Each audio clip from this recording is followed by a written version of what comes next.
जय श्री महाकाल। आज हम आपके लिए लेकर आए हैं भारत के तीसरे प्रसिद्ध ज्योतिर्लिंग के इतिहास की संपूर्ण कहानी, जो कि है महाकालेश्वर। इससे पहले दो ज्योतिर्लिंग, पहला ज्योतिर्लिंग सोमनाथ और दूसरे ज्योतिर्लिंग मल्लिकार्जुन ज्योतिर्लिंग के इतिहास की संपूर्ण जानकारी के वीडियो आप प्लेलिस्ट में जाकर देख सकते हैं और इस वीडियो की डिस्क्रिप्शन में भी आपको उनके लिंक मिल जाएंगे।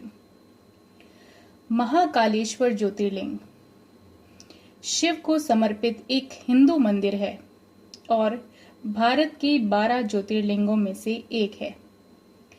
ऐसे मंदिर जिन्हें शिव का सबसे पवित्र निवास स्थान कहा जाता है, यह मध्य प्रदेश राज्य के प्राचीन शहर उज्जैन में स्थित है। भारत का यह प्रसिद्ध मंदिर पवित्र नदी शिप्रा नदी के किनारे पर स्थित है। ऐसे तो हम सभी ने बचपन में पढ़ा है कि हमारी पृथ्वी गोल है, लेकिन जब भी बात इसके केंद्र बिंदु की आती है तो लोग अक्सर इस सोच में पड़ जाते हैं। ऐसे में अगर मैं आपसे यह कहूं कि मध्य प्रदेश का शहर उज्जैन ही पृथ्वी का केंद्र बिंदु है, तो क्या आप इसके ऊपर यकीन करेंगे? दरअसल ऐसा मैं नहीं, बल्कि खुद खगोल शास्त्री मानते हैं। खगोल शास्त्र के अनुसार मध्य प्रदेश का यह प्राचीन शहर धरती और आकाश के बीच में स्थित है। यहाँ तक कि हमारे शास्त्रों में भी उज्जैन को देश का नाभि स्थल बताया गया है, अर्थात पृथ्वी का केंद्र बिंदु। वराह पुराण में भी उज्जैन नगरी को शरीर का नाभि स्थल और बाबा महाकालेश्वर को इसका देवता बताया गया है। अगर हम बात करें उज्जैन शहर की, तो यह अपने राजा विक्रमादित्य की वजह से भी काफी जाना जाता है। दरअसल प्राचीन काल में इस नगरी में राज करने वाले राजा विक्रमादित्य ने हिंदुओं के लिए एक ऐतिहासिक कैलेंडर विक्रम संवत का निर्माण करवाया था, जो कि वर्तमान में एक हमारा प्रचलित हिंदू पंचांग भी है। इसी पंचांग के आधार पर हम लोग उत्तर, पश्चिम, मध्य भाग भारत के व्रत त्योहार आदि मनाए जाते हैं। इतना ही नहीं, इस संवत को नेपाल में भी जो है वो मान्यता मिली हुई है। विक्रम संवत से पहले हमारे देश में युधिष्ठिर संवत, कलियुगी संवत और सप्तऋषि संवत भी प्रचलित रहे हैं। शिप्रा नदी पर बसा यह सुंदर शहर शिप्रा के नाम से भी जाना जाता है। इसके अलावा यह प्राचीन नगरी संस्कृत के महान कवि कालिदास की नगरी के नाम से भी जाना जाता है। इसके प्राचीन नामों में उज्जैन को पहले अवंतिका, उज्जैनी, कनकशृंगा के नाम से भी जाना जाता था।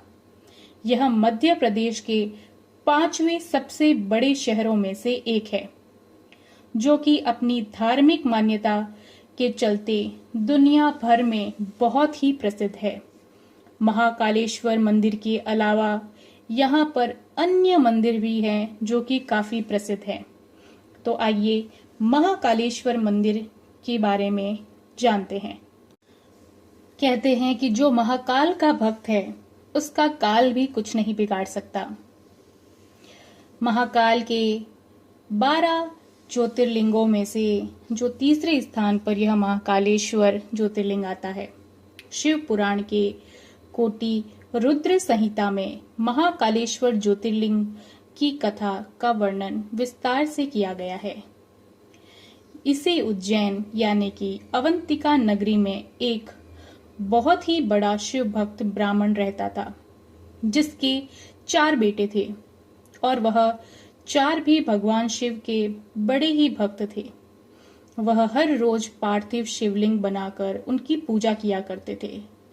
वहीं दूसरी तरफ रत्नमाल पर्वत पर दूषण नाम का एक राक्षस रहता था, जिसे ब्रह्मा जी से यह वरदान मिला हुआ था और वरदान के उस अहंकार में वो सभी ब्राह्मणों को परेशान करता था और वह अपने अहंकार में इस कदर डूब गया था कि उनके सभी ब्राह्मणों को खत्म करने का उसने विचार बना लिया था।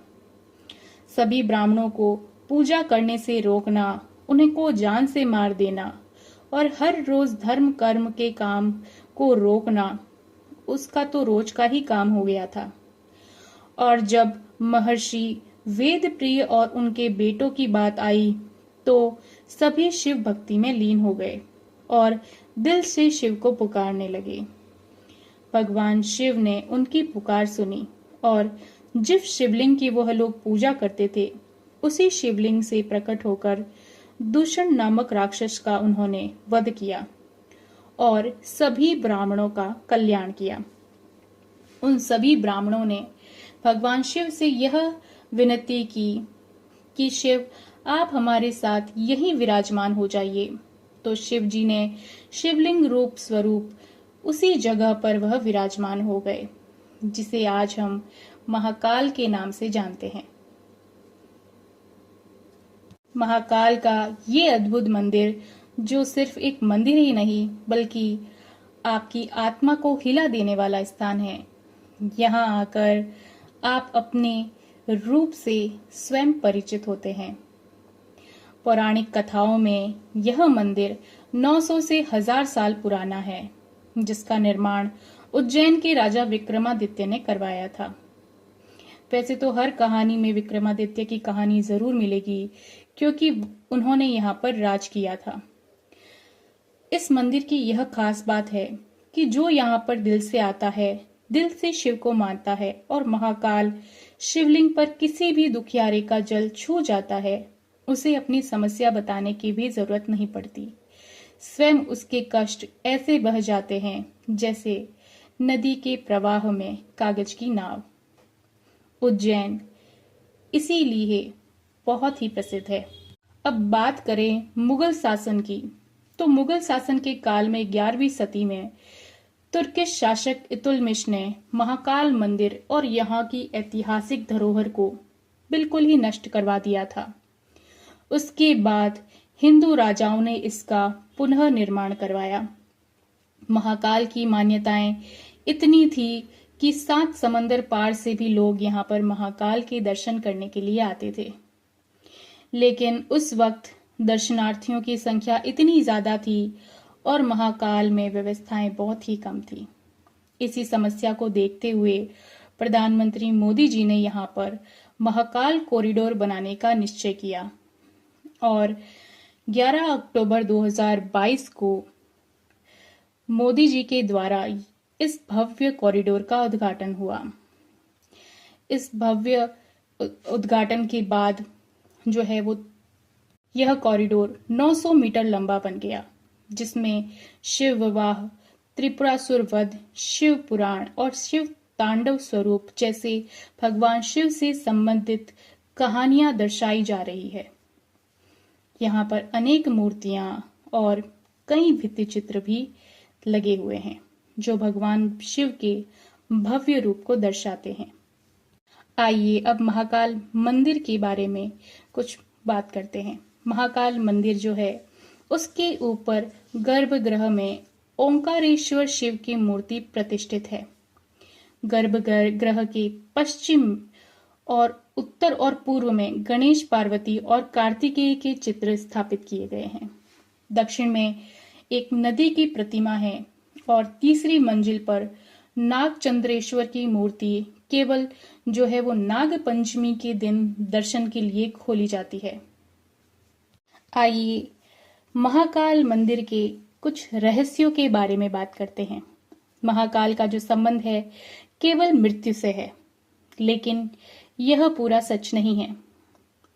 काल के 2 अर्थ होते हैं, एक समय और दूसरा मृत्यु काल, और इसे ही महाकाल कहा जाता है क्योंकि प्राचीन समय में यहीं से पूर्ण विश्व का मानक समय निर्धारित होता था।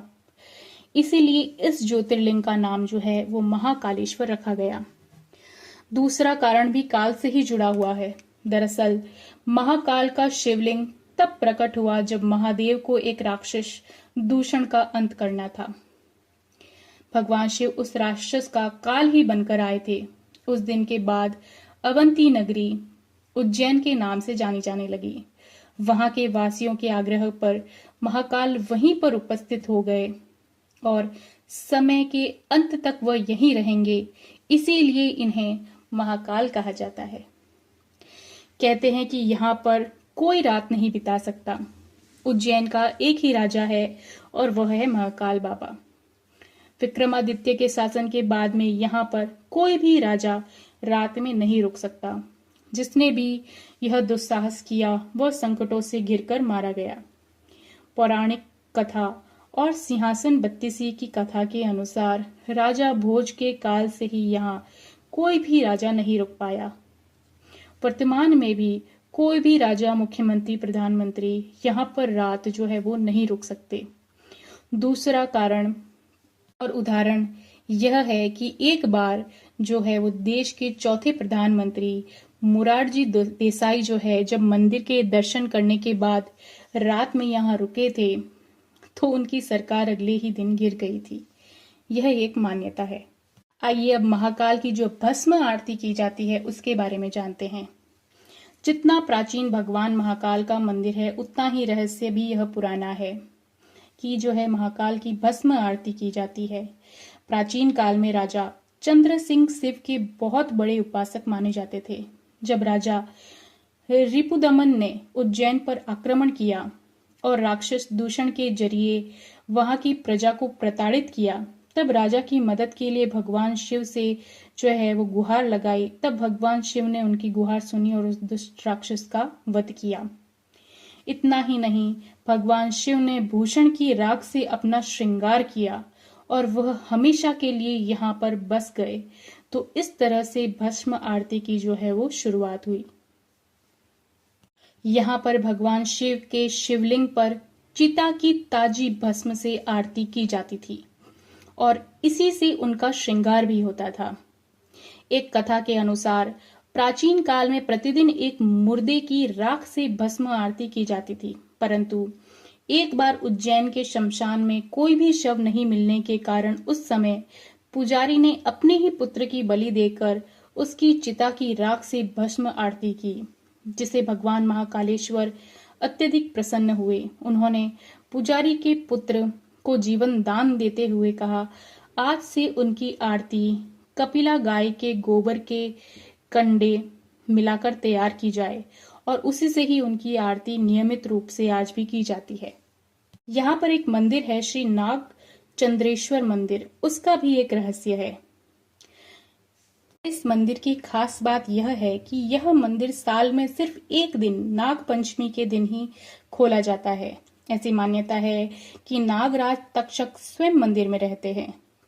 नाग चंद्रेश्वर मंदिर में 11वीं शताब्दी में एक अद्भुत जो है वो प्रतिमा है। इसमें फन फैलाए नाग के आसन पर शिव पार्वती बैठे हैं। कहते हैं कि यह प्रतिमा नेपाल से लाई गई थी। उज्जैन के अलावा दुनिया में कहीं पर भी ऐसी प्रतिमा नहीं है। दुनिया का यह एकमात्र मंदिर है जिसमें विष्णु भगवान की जगह भगवान भोलेनाथ सर्प सैया पर विराजमान हैं। मंदिर में स्थापित प्राचीन मूर्तियों में शिवजी, गणेश जी और माता पार्वती के साथ 10 मुखी सर्प सैया पर विराजमान है। शिव शंभु के गले और भुजाओं और भुजंग में लिपटे हुए सर्पराज हैं कि सर्पराज तक्षक ने शिव शंकर को मनाने के लिए घोर तपस्या की थी और उस तपस्या से भोलेनाथ प्रसन्न हुए और उन्होंने सर्पों के राजा तक्षक नाग को अमृतत्व का वरदान दिया। मान्यता है कि उसके बाद से तक्षक राजा ने प्रभु के सानिध्य में रहना शुरू कर दिया, लेकिन महाकाल वन में वास करने से पहले उनकी यह मंशा नहीं थी। उनके एकांत में विघ्न ना हो, अतः वर्षों से यही प्रथा है कि सिर्फ नाग पंचमी के दिन ही उनके दर्शन उपलब्ध हो पाते हैं। स्वयंभू ज्योतिर्लिंग, यहाँ पर जो है वो 12 ज्योतिर्लिंगों में से महाकाल ही एकमात्र शिवलिंग है, अर्थात आकाश में तारक शिव शिवलिंग, पाताल में हाटकेश्वर शिवलिंग और पृथ्वी पर महाकालेश्वर शिवलिंग की मान्यता है। महाकाल मंदिर में शिवलिंग स्वयंभू है। विश्व भर में काल गणना की नगरी कहे जाने वाले उज्जैन में यह मान्यता है कि भगवान महाकाल ही समय को लगातार चलाते हैं और काल भैरव का नाश करते हैं। यहाँ पर एक दक्षिण मुखी शिवलिंग भी है। इस समय पूरे संसार के सभी शिव मंदिरों को स्थापित शिवलिंग और अन्य ज्योतिर्लिंग की जलधारी उत्तर दिशा की ओर होती है, लेकिन महाकालेश्वर ही एक ऐसा ज्योतिर्लिंग है जिसकी जलधारी दक्षिण दिशा की ओर होती है। इसीलिए इसे दक्षिण मुख्य महाकाल के नाम से भी जाना जाता है।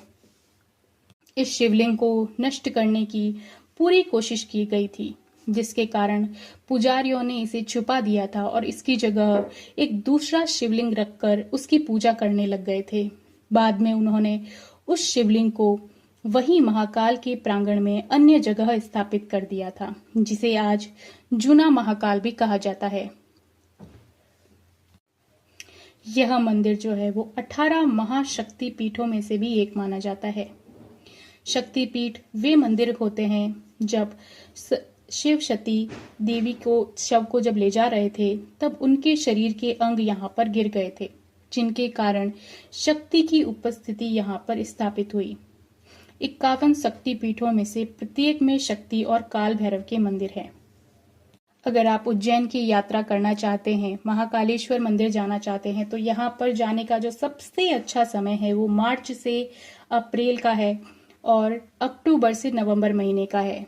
इस समय जो है वो मौसम बिल्कुल अनुकूल रहता है यहाँ पर यात्रा के हिसाब से। हर हर महादेव।